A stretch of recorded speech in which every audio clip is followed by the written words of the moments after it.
लोग शुरू करने वाले हैं एलसीएम और एचसीएफ, ठीक, लासापा और मासापा, ठीक। ये दोनों टॉपिक इतने ज्यादा इंपॉर्टेंट हैं तुम सोच भी नहीं सकते। तुम लोग नवोदय विद्यालय, सीएचएस, विद्या ज्ञान, सैनिक स्कूल, इन सारी चीजों की तैयारी तो कर ही रहे हो, लेकिन साथ में तुम अपने आप को पता है आगे आने वाले किसी भी कॉम्पिटेटिव एग्जाम के लिए भी तैयारी है ना, तुम लोग अपनी तैयारी कर रहे हो। तुम लोगों को अभी पता नहीं है, लेकिन जैसे जैसे तुम लोग आगे बढ़ोगे ना, 12th करने के बाद जब निकलोगे और उसके बाद अगर तुम टेक्निकल फील्ड में जाना चाहते हो तो बीटेक वगैरह करोगे या कभी तुम कैट वगैरह के एग्जाम में बैठना चाहोगे, तब तुम्हें पता चलेगा अच्छा भैया यही सारी चीजें तो हमें बहुत पहले ही पढ़ा चुके हैं, जो आज हमें फिर से पढ़ना पड़ रहा है, ठीक है। तो ये टॉपिक इतना ज्यादा इंपॉर्टेंट है, मैं तुम्हें खुद अभी दिखाऊंगा ये टॉपिक, है ना। पहले थोड़ा सा हम लोग पढ़ेंगे और पढ़ने के बाद जब मैं तुम्हें क्वेश्चन करवाने लगूंगा, शायद इसी सेशन में, अगले सेशन में जब मैं तुम्हें क्वेश्चन करवाने लगूंगा तब मैं तुम्हें दिखाऊंगा कि ये नवोदय विद्यालय सीएचएस यानी कि जो 4th 5th का एग्जामिनेशन होता है, ठीक है, जिसमें बच्चे अपने आप को एनरोल करते हैं फ्री एजुकेशन के लिए, उसमें भी पूछा गया है। एसएससी, बैंक, पीओ, ठीक है, और इस तरह का कोई भी एग्जामिनेशन होता है उसमें भी पूछा गया है। और इंडिया का you can say that the biggest examination, technical biggest examination, that is GATE and CAT वगैरह जो होता है, ठीक है, इन सारे एग्जाम में भी ये पैरेलली ये क्वेश्चन पूछा जाता है, ठीक है। तो ये टॉपिक तुम्हारा बहुत इंपॉर्टेंट है, बहुत ज्यादा इंपॉर्टेंट है और इसको उसी हिसाब से हम लोग पढ़ेंगे। तो आज सबसे पहले एलसीएम और एचसीएफ पढ़ने से, है ना, पढ़ने से पहले या यूं कहो कि इसका पहला टॉपिक जो होता है वो होता है तुम्हारा गुणनखंड एवं गुणज, ठीक है, गुणनखंड एवं गुणज। इसको कहते हैं कि फैक्टर या डिवाइजर बोलते हैं, किसको, गुणनखंड को, और मल्टीप्लायर बोलते हैं तुम्हारे गुणज को, ठीक है।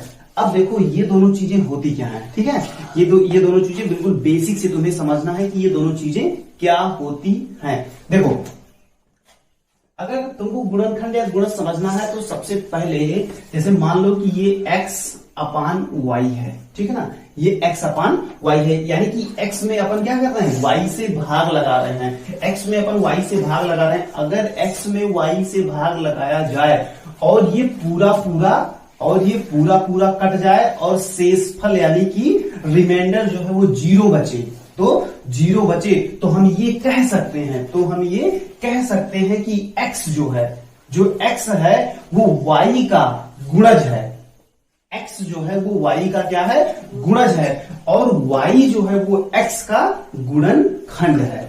कोई दिक्कत? अब देखो अब भैया ये थोड़ा सा टेक्निकल हो गया है कि मतलब x y ये सब मुझे समझ में नहीं आया, तो चलो कोई दिक्कत नहीं। फिर से देखो, जैसे तुम सपोज करो कि ये 10 है और ये 5 है, कोई दिक्कत, ये 10 है और ये 5 है। अच्छा बच्चा ये बताओ हमें कि अगर 10 में 5 से भाग लगाओगे तो शेषफल जो आएगा, जो तुम्हारा रिमाइंडर, देखो भाग लगाओगे 5 से 10 में तो 5 दूनी 10, 5 दूनी 10, तो जब ये रिमाइंडर कितना आया, रिमाइंडर 0 आया, कितना आया, रिमाइंडर आया 0। अब अगर 0 आया इसका मतलब ये पूरा क्या हुआ, इसका मतलब ये हुआ कि ये पूरा कट गया। क्या हुआ, ये पूरा कट गया। अगर ये पूरा कट गया तो इसका मतलब हम तुम्हें ये बताए, अब यहाँ पे ये जो 10 है, यहाँ पे जो 10 है और ये जो 5 है, तो 10 जो है वो 5 का क्या है, गुणज है। क्या है, 10 जो है वो 5 का गुणज है, मल्टीप्लायर है, और 5 जो है वो 10 का क्या है, गुणनखंड। कोई दिक्कत?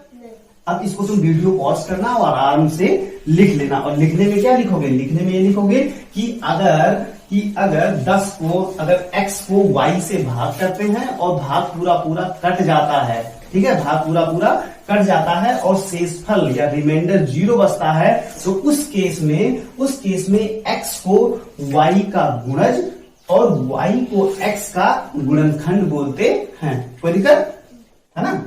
अब यहाँ पे तुम लोगों को कोई दिक्कत होनी नहीं चाहिए। अब तुम्हें गुणज और गुणनखंड पता चल गया है, ठीक। छोटी सी परिभाषा हम लोगों ने सीखी, एक छोटी सी परिभाषा हम लोगों ने सीखी, और वो परिभाषा थी तुम्हारी किसकी, गुणज और गुणनखंड की। तुम्हारा जो नवोदय विद्यालय, सीएचएस, विद्या ज्ञान और सैनिक स्कूल की जो परीक्षा है ना, इस परीक्षा में बस यहीं से क्वेश्चन आते हैं, समझ रहे हो कि नहीं, बस यहीं से क्वेश्चन आते हैं। चलो अच्छा ये बताओ हमारे साथ, 48 का गुणनखंड करो, 48 का अगर तुमसे कहें गुणनखंड करो तो गुणनखंड के हम तुम्हें क्या बताए कि 48 जिन जिन संख्याओं से कटेगी, ठीक है, 48 जिन जिन संख्याओं से कटेगी तो संख्या कौन कौन सी है? 1 2 3 4 5 नहीं होगी, 6 के बाद 7 नहीं होगी, 8 के बाद 9 नहीं होगी, 10 नहीं होगी, 11 नहीं होगी, 12 13 नहीं होगी, 14 नहीं होगी, 16 होगी, 16 के बाद 17 18 19 20 21 22 23 24 होगी 48 और उसके बाद 48, ठीक है। अब देखो 48 होगी। अब हमने तुमसे ये कहा कि 48 का क्या करो? फैक्टर निकालो। 48 का क्या करो? फैक्टर निकालो या 48 का गुणनखंड निकालो। तो देखो क्वेश्चन कैसे बनते हैं? क्वेश्चन ऐसे बनते हैं कि सबसे पहले तुमसे ये पूछ सकता है कि 48 के गुणनखंड बताओ, ठीक। यहां से भी क्वेश्चन आते हैं तुम्हारे नवोदय विद्यालय CHS वगैरह में कि 48 के गुणनखंड बताओ। तो सबसे भाई सिंपलेस्ट है, आराम से उसको क्या करो, 1 2 3 4, है ना, जिन जिन से वो संख्या कट सकती है तो 1 से कट सकती है, 2 से कट सकती है, 3 से कट सकती है, 4 से, 6 से, 8 से, 12 से, 16 से, 24 से, 48 से। क्वेश्चन टाइप नंबर 1 ये हो गया तुम्हारा कि 48 के गुणनखंड बताओ। दूसरा वो ये पूछ सकता है कि 48 के कितने गुणनखंड होते हैं, ठीक है, 48 के कितने गुणनखंड होते हैं। तो भाई आंसर बताओ ना, 1 2 3 4 5 6 7 8 9 10 कितने हो गए? 10 हो गए कि 48 के 10 गुणनखंड होते हैं। अब देखो एक क्वेश्चन और, 48 के अभाज्य गुणनखंडों की संख्या बताओ। 48 के अभाज्य गुणनखंडों की संख्या बताओ। तो अब जानते हो क्या करोगे? अभाज्य संख्याओं के बारे में तुम्हें बताया था पहली क्लास में, लास्ट क्लास में तुम लोगों को बताया था कि अभाज्य संख्याएं वो होती हैं जो या तो 1 से कटती हैं और या तो अपने आप से कटती हैं, ठीक है ना, केवल अपने आप से कटती हैं। तो कोई दिक्कत नहीं। अच्छा ये बताओ कि इसमें 48 का जो फैक्टर है, ठीक है, 48 के जो फैक्टर है उसमें से अभाज्य संख्या कौन कौन सी है भाई? 2 है, 3 है और बस 2 और 3 ही वो दो संख्याएं हैं जो इसकी अभाज्य गुणनखंड है, ठीक है, अभाज्य गुणनखंड है। अच्छा ये बताओ कि अगर इनको इसी के फॉर्म में लिखना हो तो तुम क्या लिख सकते हो? 2 दूना 4 दूना 8 दूना 16 और 3 48। तो इसके अभाज्य गुणनखंड क्या हो जाएंगे? 2 गुणे 2 2 गुणे 2 गुणे 2 गुणे 2 गुणे 3। कोई दिक्कत नहीं है ना, कोई दिक्कत नहीं है। अब देखो तो ये हो गया तुम्हारा क्या कि गुणन, इस पर जो सवाल आते हैं वो इसी तरीके से तुमसे पूछे जाएंगे कि इसके गुणनखंड बताओ, फिर उसके अभाज्य गुणनखंड बताओ, ठीक, कोई दिक्कत। तो इस तरीके का अगर कोई भी क्वेश्चन आता है तो तुम लोग बहुत ही आराम से उसका आंसर दे सकते हो। चलो तुम लोगों को एक क्वेश्चन दे रहा हूं, उस क्वेश्चन को तुम लोग यही क्लास वाले क्लास में लगाएंगे और जो YouTube वाले हैं उसको YouTube पे उसका नीचे आंसर करो हमें, ठीक है। वो क्वेश्चन तुम लोगों का है, वो तुम लोगों का क्वेश्चन है कि 360 का गुणनखंड, 360 का गुणनखंड बताओ।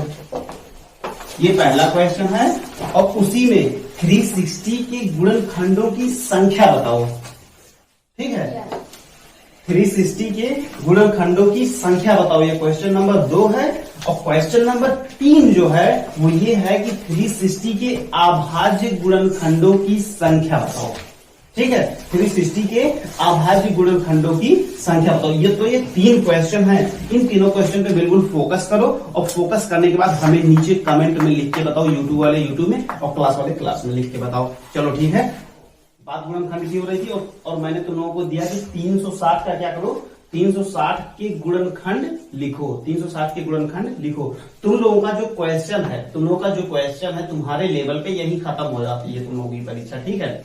तुम लोगों की परीक्षा जो है वो यही खत्म हो जाती है कि 360 के गुणनखंड लिखो। अब यहां से थोड़ा सा हम तुमसे बोले थे कि अगर हम लोग पढ़ना शुरू करेंगे तो ऐसा नहीं है कि तो है ना, एक फिर दूसरा लेवल उठाएंगे, उसको खत्म कर देंगे, बस हम ये मानेंगे कि हमारी परीक्षा खत्म हो गई, ठीक है, या हम ये मानेंगे कि हमारा सिलेबस खत्म हो गया। ऐसा बिल्कुल नहीं करेंगे हम लोग, बिल्कुल उसको क्या करेंगे, बिल्कुल उसको जीरो लेवल से शुरू करेंगे, उसके जितना टॉप लेवल तक जा सकते हैं हम लोग वहां तक जाने की पूरी कोशिश करेंगे। तो चलो देखो 360 का हम तुमसे क्या कहे, 360 का हमने तुमसे ये कहा कि उसके गुणनखंड बताओ। तो उसके गुणनखंड बताने का मतलब ये हुआ कि जिन जिन संख्याओं से वो 360, जिन जिन संख्याओं से वो 360 कटता है, ठीक है ना, उन सबको लिख लो। तो भाई 360 को जब हमने देखा तो 1 से 2 से 3 4 5 6 7 6 के बाद 8 8 के बाद 9 10 12 15 18 20 24 30 36 40 है ना, 48 60 72 72 है ना, 90 120 180 और 360 से वो कटता है, ठीक है। तो अगर हम तुमसे ये पूछें कि अगर हम तुमसे ये पूछें कि तुम हमें ये बताओ कि 360 के गुणनखंडों की संख्या कितनी होगी, 360 के गुणनखंडों की संख्या कितनी होगी। भाई ये क्वेश्चन सीधे हम तुम्हें बता रहे हैं, बहुत बड़े बड़े एग्जाम में पूछा गया है कि तुम्हें कोई नंबर दे दिया गया है और ये पूछा गया है कि उसके गुणनखंडों की संख्या बताओ। अच्छा तुम खुद हमें ये बताओ भैया कि अगर तुमसे कोई ये पूछ ले कि 360 के गुणनखंडों की संख्या बताओ, तो सबसे पहला क्वेश्चन तो यही आएगा दिमाग में कि कितने गुणनखंड होंगे, है ना। तो अगर कितने गुणनखंड होंगे, सबसे पहले तो इसी में हमारा 3-4 मिनट चला जाएगा। पहले उसको हम लिखेंगे आराम से, और बीच में कहीं हम ऐसी संख्या लिख दिए कि जो उसका गुणनखंड नहीं है, तब तो चौपटे हो गया सब काम, ठीक है। तो सबसे पहले तो ये लिखना बहुत बड़ा टास्क है। उसके बाद तुमसे ये पूछ रहा है कि कितने होंगे, अब उनको गिनो, गिनने में भी तुम्हें 10-12 सेकंड लगेगा। वास्तव में क्या होता है कि जितने भी एग्जाम वाले हैं, ठीक है, जितने भी एग्जाम वाले हैं वो तुमसे कभी लेबराई नहीं करवाते हैं, ठीक है, वो कभी तुमसे बहुत ज्यादा मेहनत नहीं करवाते, वो तुम्हारा स्मार्ट माइंड चेक करते हैं केवल, ठीक। तो इस तरीके का जो क्वेश्चन बनता है, इस तरीके के क्वेश्चन में जानते हो क्वेश्चन कैसे पूछा जाता है, उसमें क्वेश्चन ये पूछा जाता है कि 360 के गुणनखंडों की संख्या बताओ। सीधे ये क्वेश्चन पूछा जाएगा कि 360 के गुणनखंडों की संख्या बताओ। तो इसका एक बहुत ही जबरदस्त यूं कह लो कि फार्मूला होता है, या यूं कह लो कि फार्मूला कैसे आया वो भी मैं तुम्हें चल रहा हूं बताने। अब तुम लोग ध्यान से देखो वास्तव में कितना है, 1 2 3 4 5 6 7 8 9 10 11 12 13 14 15 16 17 18 19 20 21 22 23 24 टोटल कितना है, टोटल गुणनखंडों की संख्या 24 है। कितना है, 24 है।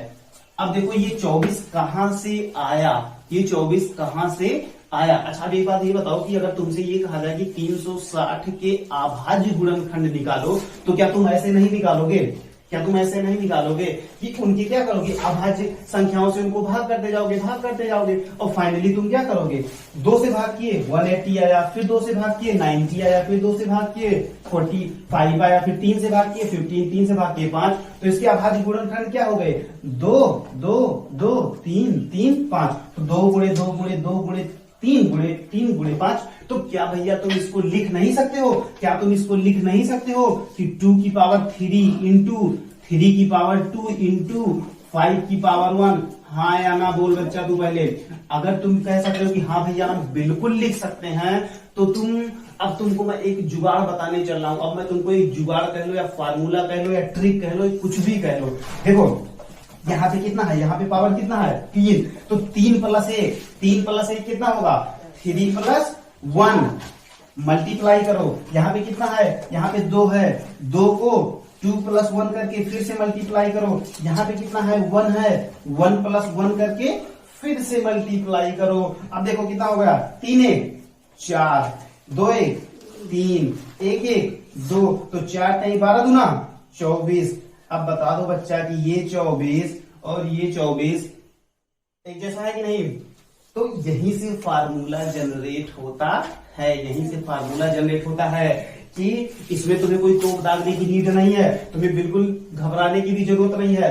बस अब देखो यहाँ पे 3 है, अब सीधा सा +1 भूल जाओ, कितना है तो इसका एक ज्यादा ले लो, 4 3 2, तो 4 × 12 दूना 24, डायरेक्ट हमारा आंसर आ गया 24। अगर कल को कोई हमसे पूछता है, अगर कल को कोई भी हमसे पूछता है कि 360 के गुणनखंडों की संख्या बताओ, तो अपन क्या करेंगे, अपन डायरेक्ट क्या करेंगे, इसका अभाज्य गुणनखंड काटेंगे और अभाज्य गुणनखंड में किसकी पावर कितनी है एक एक ज्यादा लेके मल्टीप्लाई कर लेंगे। कोई दिक्कत नहीं। अब देखो, अब ये हो गया तुम्हारा 2 की पावर, 3 की पावर, 5 की पावर, है ना। तो ये सारी चीजें अब तुम्हारी, मैं ये मान के चलता हूं कि ये तुम्हारी चीजें क्लियर हो जानी चाहिए। अगर तुम एक जनरलाइज फार्मूला बनाना चाहो, तो उस फार्मूलो, है ना, तो उस फार्मूले को भी तुम लिख सकते हो। तुम फार्मूले को कैसे लिख सकते हो, थोड़ा सा वो एक्स वाई के फॉर्म में आ जाएगा। हालांकि तुम लोग घबराते नहीं हो, मुझे पता है, क्योंकि लास्ट क्लास में मैं तुम लोगों को, है ना, चर और अचर, है ना, कांस्टेंट और वेरिएबल के बारे में तुम्हें बता चुका हूं। तो X Y A B C D इन सारी चीजों से घबराने की बिल्कुल जरूरत नहीं है। तो ध्यान से सुनो, अगर कोई भी ए की पावर एक्स, ठीक, ए की पावर एक्स, बी की पावर वाई, ठीक, अभी सारी चीजें बताएं, बिल्कुल घबराना मत। एक्स वाई देखते रहे, भैया एक्स वाई आ गया तो हम भागेंगे, भागना मत। सी की पावर जेड और डी की पावर डब्ल्यू मान लो, ठीक। जहां पे ए बी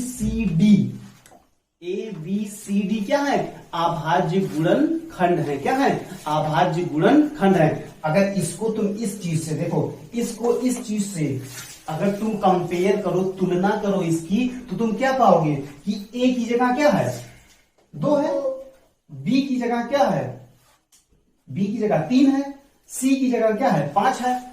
अच्छा ये बताओ, एक्स की जगह क्या है, 3 है, वाई की जगह क्या है, 2 है, और जेड की जगह क्या है, 1 है। डी और डब्ल्यू की जरूरत ही नहीं पड़ी, तो उसको हम लोग छोड़ देंगे, कोई दिक्कत नहीं है। तो देखो, जहां पर ए बी सी डी क्या है, अभाज्य गुणनखंड है, और एक्स वाई जेड डब्ल्यू ये सारी संख्याएं क्या है, ये सारी संख्याएं उसकी पावर है, उसकी घात में है, ठीक है। तो अपन क्या करेंगे, अपन करेंगे कि अगर गुणनखंडों की संख्या निकालना हो, अगर गुणनखंडों की क्या निकालना हो, गुणनखंडों की संख्या निकालना हो, अगर गुणनखंडों की संख्या निकालनी हुई तो जानते हो क्या करोगे, x + 1 multiplied by y + 1 multiplied by z + 1 multiplied by w + 1। अगर कल को तुम कोई ऐसी संख्या बना लेते हो जिसमें 4 से ज्यादा अभाज्य गुणनखंड आएंगे, तो अपन क्या करेंगे, अपन d की जगह एक संख्या और बढ़ा देंगे और w की जगह कुछ और लिख देंगे, कोई दिक्कत नहीं। फाइनली तुम्हें याद करने की नीड केवल इतनी है कि जो इसके पावर में हो, ठीक है, जो इसके पावर में लगा हुआ है उसका एक ज्यादा लेके मल्टीप्लाई करते चले जाओ, उससे एक ज्यादा।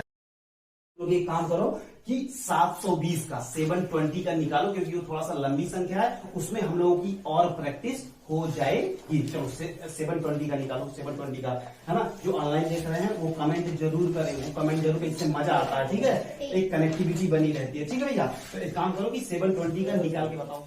ये जो गुणनखंड वाला मैटर है ना, ये जो गुणनखंड वाला मैटर है, या यूं कहो कि जो अभाज्य गुणनखंड जो हम लोग करते हैं, अभाज्य गुणनखंड को ही कैनोनिकल फॉर्म भी कहते हैं। क्या कहते हैं, कैनोनिकल फॉर्म भी कहते हैं। अब देखो, कैनोनिकल फॉर्म, ठीक है। तो कभी तुम लोग घबराना मत, क्या करना, तुम लोग घबराना मत बिल्कुल से, कि अगर कोई ये बोल दिया कि कैनोनिकल फॉर्म, ठीक, कोई ये बोल दिया कि कैनोनिकल फॉर्म किसे कहते हैं, तो तुम लोग घबरा जाओगे कि अरे भैया ने तो कैनोनिकल फॉर्म के बारे में बात ही नहीं करी थी, तो कैनोनिकल फॉर्म कैसे निकाले। कैनोनिकल फॉर्म का मतलब कुछ नहीं होता है, कैनोनिकल फॉर्म का मतलब केवल इतना होता है कि उसके केवल अभाज्य गुणनखंड निकालो। क्या निकालो, अभाज्य गुणनखंड केवल निकालो। जैसे तुमसे ये कहा था कि 720 का कैनोनिकल फॉर्म बताओ, तो 720 का कैनोनिकल फॉर्म क्या होगा भाई, 2 को इसे काटना शुरू करो, तो 2 की पावर 4, 3 की पावर 2 और 5 की पावर 1, यानी कि 2 गुणे 2 गुणे 2 गुणे 2 गुणे 3 गुणे 3 गुणे 5, ये होगा कैनोनिकल फॉर्म। क्या होगा, कैनोनिकल फॉर्म। तो इसी को कैनोनिकल फॉर्म कहते हैं। कैनोनिकल फॉर्म है ना, कोई डरने की नीड नहीं है कि कैनोनिकल फॉर्म की जगह तो हम भाग जाएंगे छोड़ के, कोई ऐसा कुछ नहीं करना, ठीक है। अब देखो, जो पुरानी हम लोगों की ट्रिक थी, जो हमारी पुरानी ट्रिक थी, या यूं कहो जो हमारा फार्मूला था, जो हम लोगों ने खुद निकाला था, ठीक है, उसी के बेसिस पे ये वाला क्वेश्चन करने चल। अब देखो ध्यान से, 720 का हमने तुमसे कहा कि 720 की क्या करो, गुणनखंड बताओ। क्या करो, 720 की गुणनखंड बताओ। तो तुमने क्या किया कि हाँ भैया ये 1 से भी कटता, भैया ये 2 से, 3 से, 4 से, 5 से, 6 से, 8 से, 9, 10, 12, 16, 15, है ना, 18, 20, 24, 30, 36, 40, 45, 48, 60, 72, 80, 90, 120, 144, 180, 240, 360 और 720 से ये क्या करेगा, ये कट जाएगा कंप्लीटली, ये डिवाइड हो जाएगा और उसके बाद क्या रिमाइंडर 0 आएगा। तो ये सारे क्या हो गए, इसके फैक्टर हो गए। क्या हो गए, इसके फैक्टर हो गए, या यूं कहो कि इसके गुणनखंड हो गए। कोई दिक्कत नहीं है। तो इसकी टोटल संख्या जब अपन ने काउंट करी 1 2 3 4 5 6 7 8 9 10 11 12 13 14 15 16 17 18 19 20, तो ये टोटल कितना है, 30 आया। नंबर में कितना आया, 30। लेकिन इतना टाइम तो अपने पास होगा नहीं एग्जाम में कि इतनी ज्यादा मेहनत करें उसके बाद निकाले कि अरे ये तो 30 आ रहा है। ठीक है, तो सबसे पहले क्या करो, 720 का कैनोनिकल फॉर्म। कैनोनिकल फॉर्म अभी तुम्हें बताया। क्या कैनोनिकल फॉर्म का मतलब होता है कि अभाज्य गुणनखंड उसके काट लो। ठीक है, अभाज्य गुणनखंड जब तुम काट लिए तो उसको पावर के फॉर्म में जब लिखे तो 2 की पावर 4, 3 की पावर 2 और 5 की पावर कितनी आई, 1 आई। 5 की पावर 1 आई। अब चलो तुरंत फार्मूले में आ जाओ, तुरंत फार्मूले में आ जाओ। फार्मूले में आने से ये जो पावर था, पावर का एक ज्यादा लेके, यहाँ पे 4 है तो यहाँ पे कितना हो जाएगा 5, यहाँ पे 2 है तो क्या हो जाएगा 3, यहाँ पे 1 है तो क्या हो जाएगा 2, तो 5 3 15 दूना कितना आ गया 30 आ गया। कोई दिक्कत भाई, ये जो इतनी ज्यादा मेहनत थी, जो इतनी लेबरिंग करने के बाद अपन 30 निकाले थे, इसको तो हम चुटकी बजाते ही निकाल दिए। क्या किए, चुटकी बजाते ही निकाल दिए। और ऐसा नहीं है कि केवल निकाल दिए भाई, हम लोग तो ये भी देखे हैं ना, हम लोग ये भी तो देखे कि ये आता कहां से है।